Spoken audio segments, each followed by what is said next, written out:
Good evening, everyone. I want to welcome you all to the Central Valley Telehealth Symposium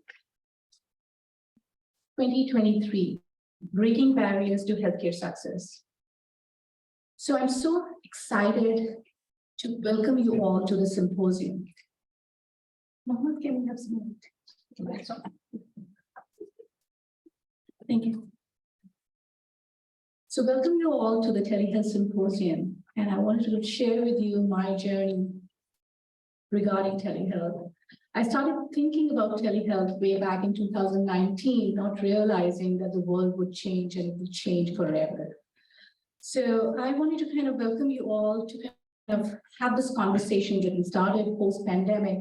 What are the changes and the realities that are upon us that we can, collectively come together? And that's why, I'm just so excited to put together a panel and the keynote speaker here today to talk about some of the challenges, some of the wins, and some of the opportunities that we can bring together and collectively think about what is the path forward, right? So that is the motive and the precedence of this meeting today, to realize what we have to do moving forward. So with that, I want to talk about a few things.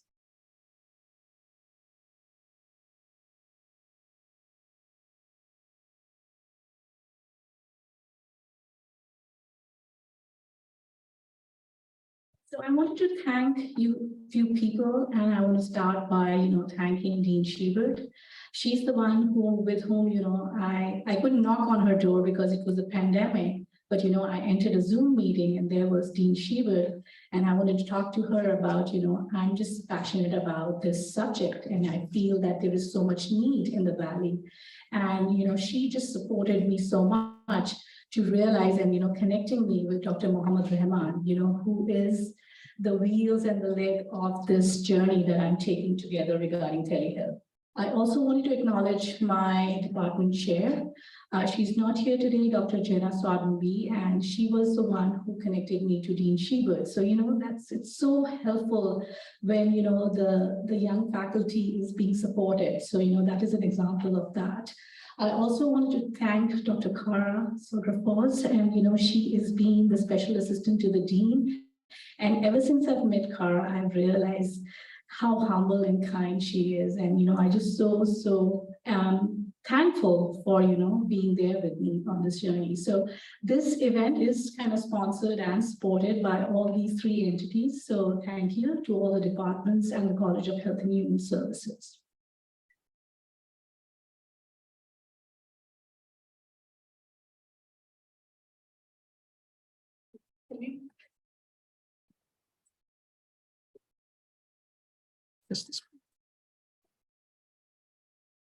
So again, this is our interprofessional team working on telehealth for student education and training.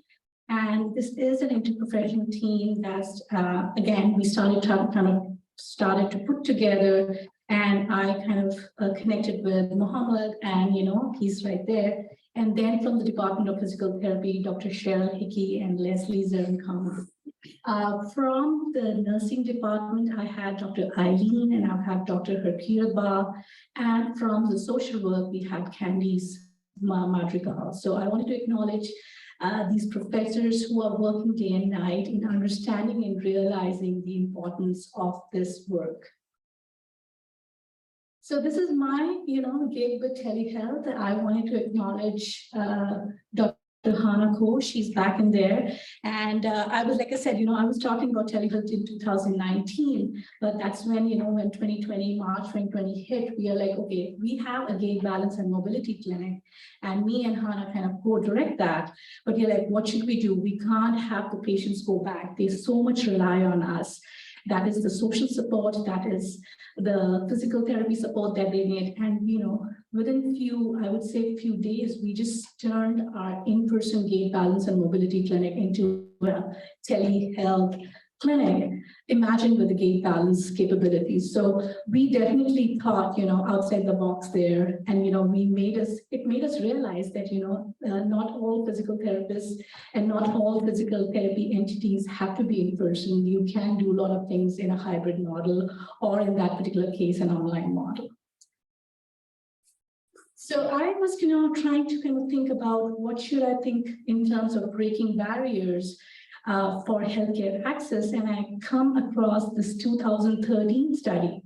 And that is so relevant and important today. It talks about how you can think about the challenges and make them into opportunities. What are the things that you can think of in terms of converting the challenges, whether it is respect to the policy, whether it's respect to the business model, whether it's respect to the therapy. So I think this study kind of talks about that telehealth cannot be a side gig. It is a healthcare issue. It cannot be a side hustle. It has to be mainstream. And that is what I'm here to advocate for, that let's not think of it like a side gig. It is something that has to become mainstream. Yes, I do realize that we have to do a lot of things in person, and telehealth is not the answer for everything. It is not like one size fits all.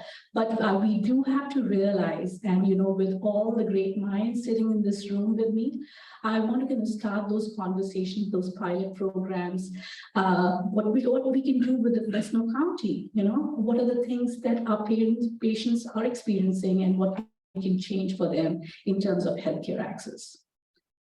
And finally, this is the moment to really put our brains together. There's a think tank sitting in our room from Kaiser, from Fresno County, from Public Health Department, from Valley Children's. I am envisioning, and I am trying to manifest a telehealth center for the Central Valley here, and if we put our brains together, if we put our resources together, I think there are so many things that we can do. We have to just be, clever and creative about the opportunities that we can create for our students who can become the task force, and they are the task force that's coming up in the pipeline. So that is what I'm envisioning today. And I'm so excited to welcome you all and get this Telehealth Symposium started. So with that, I want to call Mohammed. He's going to talk about why do we need that in the Central Valley. Mohammed, please, your hands put together for Mohammed.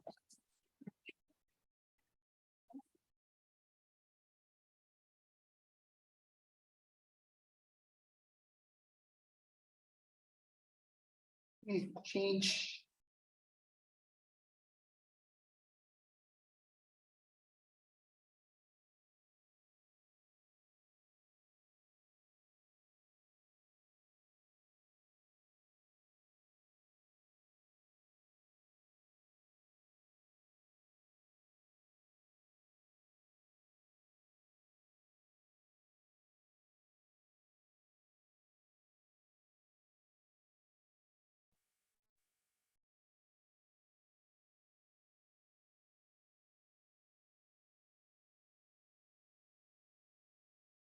See.